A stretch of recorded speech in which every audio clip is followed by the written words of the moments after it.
도마고이 비다 그리고 로브렌 요게 네. 이제 어떻게 보면 러시아 월드컵 라인입니다. 근데 그때 비하면 크로아티아가 전체적으로 다 폼이 안 좋아요. 이렇게 하면 쩌잇! 잠깐 바로 하는데 바로 빠세! 얍! 와 체코 오 갑자기 와. 친업 소책이네. 수책이네요. 양크토 낮게 오 반대쪽 있어요. 코팔 바로 빠세! 바로 아 오! 여기서 이거는 쉐크가 제대로 슈팅이 안 됐는데 터치에서부터 약간 아쉬웠는데 기동성에서 역시 오늘 체코가 앞서고 있어요 크로아티아를. 이건 오!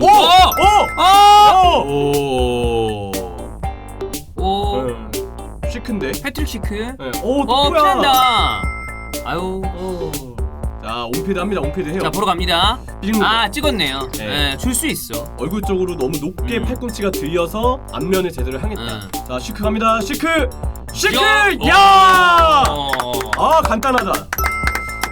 근데 세레모니 좀 짧게 하고 네. 지혈을 많이 해야 될 것 같아요 지금. 시크의 큐펠러를 삼킨 무리가 있었고. 근데 이거 잘 빠졌어요. 레비치! 제한적인 크로아티아 기회인데. 자 유로 2020 D조 경기입니다. 크로아티아 대 체코의 맞대결이고요. 전반전이 끝났습니다. 스코어는 0대1. 체코가 패트릭 시크가 PK를 성공시키면서 직접 패트릭 시크가 로브렌과 경합 장면에서 네. PK를 얻어냈고요. 로브렌의 팔꿈치에 패트릭 시크가 출혈이 있었는데 VAR 온필드 리뷰까지 갔습니다.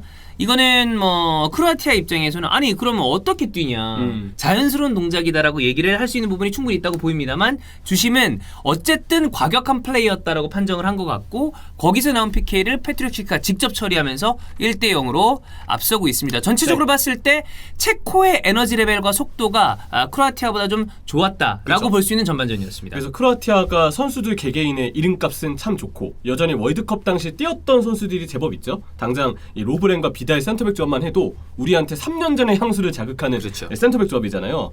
하지만 그때에 비하면 크로아티아는 전체적으로 선수단이 나이가 들었습니다. 사실 모드리치가 그래도 여전한 폼을 보이고 있지만 이 선수의 나이를 생각하면 지금 폼이 떨어져 있어도 이상하지 않은 오히려 폼이 떨어져 있어야 정상인 케이스예요. 근데 크로아티아는 은퇴한 뭐 라키티치나 만주키치도 그렇고 지금 뛰고 있는 베테랑의 선수들도 그렇고 아무래도 기량이 좀 저하되어 있다라고 보는 게 맞는 것 같고 여기에 더해서 세대 교체를 이끌어야 되는 선수들도 아직까지는 육성이 더딜 뿐더러 오늘 레비치는 너무 투박했고 크라마리치나 페리시치, 브레칼로의 존재감도 너무 없었기 때문에 전체적으로 크로아티아는 좀 답답했다라고 봐야 되겠죠. 모드리치에게 좀 기대는 모습. 그러니까 모드리치로부터 기점이 되든 아니면 직접적으로 공이 뿌려지든 간에 그래도 상대 박스까지 갔었던 공격은 다 모드리치 쪽에서 출발이 됐다고 해도 과언이 아닌데 반대로 얘기하면 모드리치를 거치지 않은 공격들은 비교적 무디었다. 네.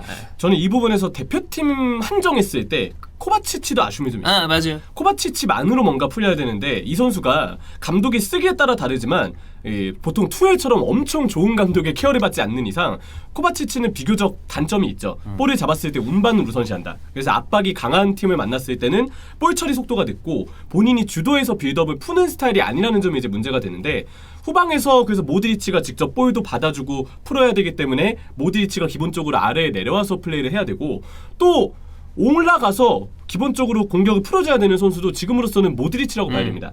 코바치치가 볼을 운반해주긴 하지만 이른바 1선과 2선까지 올라가서 직접 키패스를 뿌리는 스타일하고는 또 거리가 있기 때문에 결국 모든 공격이 모드리치를 의존해야 돼요. 모드리치가 관여가 안 되면 사실상 크로아티아가 뭔가 만들어주는 장면들이 없기 때문에 모드리치가 나올 때까지 기다려야 되고 그러면 팀의 템포가 떨어지게 되고 그래서 우리가 보는 크로아티아의 경기는 매번 템포가 상당히 늦다 이런 특징을 가지고 있습니다. 자 반대로 체코는 중앙 쪽에서 소체키나 다리다 같은 선수가 기동성이 좋을 뿐만이 아니라 빠르게 측면으로 공을 뿌려주면서 네. 오른쪽에는 마소포스트나 쿠팔, 왼쪽에는 얀크토 이런 선수가 있고 중앙 쪽에는 패트릭 시크가 있기 때문에 우리가 그냥 아주 단순하게 여러 가지 전술적인 부분을 생각하지 않더라도 이 팀은 빠르고 활력이 넘친다라는 어떤 그 에너지가 많이 느껴지는 어떤 공격을 보여줬고 물론 그 와중에 양크토의 정확도 면에서는 좀 아쉬운 부분이 있었습니다만 어쨌든 이 팀은 측면으로 공을 보낸 다음에 상대 진영까지 가서 그 이상의 결과를 만들기 위한 어떤 크로스라거나 네. 패스가 나간다라는 이 경기 흐름을 지속적으로 보여주고 있습니다. 저는 점점 더 이번 대회에서 체코가 보여줄 수 있는 가능성이 좀 기대가 되는데 만약에 잉글랜드가 앞으로 있을 스코틀랜드전과 체코전에서 결과가 좋지 않으면 자칫 체코에게 1위를 내어줄 수 있는 가능성도 배제할 수는 없는 것 같아요.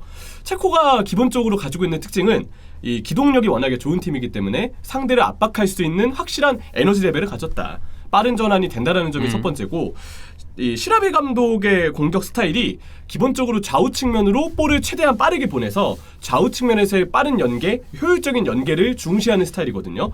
그러다 보니까 공격 방향도 확고하고 이 압박과 어떤 측면에서의 기동력을 가져다 줄 수 있는 많이 뛰는 스타일도 즐비한 팀이다. 여기에 더해서 오늘 이 다리다와 소우체크 그리고 홀시의 중원이 구성됐지만 오늘 나오지 않은 크라가 같은 자원들도 충분히 주전 자리로 언제든 기용될 수 있는 자원이니까 지난 경기에서는 괜찮았어요. 쓸 수 있는 선수단의 뎁스가 저는 체코가 제법 괜찮다고 생각이 들어요. 그래서 이 부분을 보면 원래 걱정했었던 해결사는 일단 지금 시크의 출발이 워낙 괜찮으니까 그렇지. 시크의 마무리 능력 그리고 지금 폼이 괜찮아 보이는 바칠리크의 키퍼로서의 존재감까지 우리가 기대할 수 있는 부분들이 제법 많다라는 생각이 듭니다. 네. 스코어는 1대0이지만 경기의 어떤 내용이나 이런 걸로 봤을 때는 체코가 그 스코어보다 조금 더 좋은 평가를 받아도 되지 않나라는 생각이 드는 전반전이었고 후반전에도 이어보겠습니다. 노브는 아직도 할 말이 많아. 그래. 지금도 계속 얘기하고 싶죠 네. 심판이. 계속 얘기하고 있잖아. 그럴 수 있어. 이게 되냐고 막 이러면서. 이해는 돼요. 드리블. 와! 페리시치. 야! 전반전에 형철이가 프레싱 중요할 때 골을 그래도 넣어주는 네. 어떤 그런 그게 있다 그랬는데 이게 한 방 꽂아버리네. 와, 깔끔하네요 그냥. 혼자 했어요. 그리고 이거는 역시 프리킥을 빠르게 처리한 그 제치가. 야, 이게 뒤에 있다. 쿠팔. 야! 와, 쿠팔 뜬 공을 지금 이렇게 계산해서 준 거잖아요. 와, 참 킥 좋아요 진짜. 지금 경고 떨어뜨린 거 주웠어 심판이. 심판이 지금 노란색 카드를 떨어뜨려 놨어요. 그거 다시 주웠어. 지금 자기도 얼른 후다닥 가가지고 주는 거 같아. 약간 주머니에 삐져 나와 있더라고요. 그래. 노란 게 분위기는 굉장히 크로아티아 쪽으로 넘어. 괜찮은데. 네. 체코가 공격하기를 어려워요. 안 그죠. 풀려.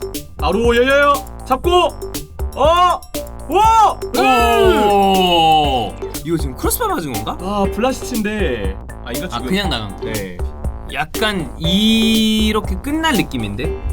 그러게요. 네. 양쪽에서 변화를 준 옵션들도 크로아티아가 하프타임 때 변화를 준 이바뉴시치랑 페트코비치 정도는 존재감을 발휘했지만 이후에 교체 카드가 쓰이고 나서부터 뭔가 뚜렷한 변화가 없어요. 자, 경기 마무리됐습니다. 네.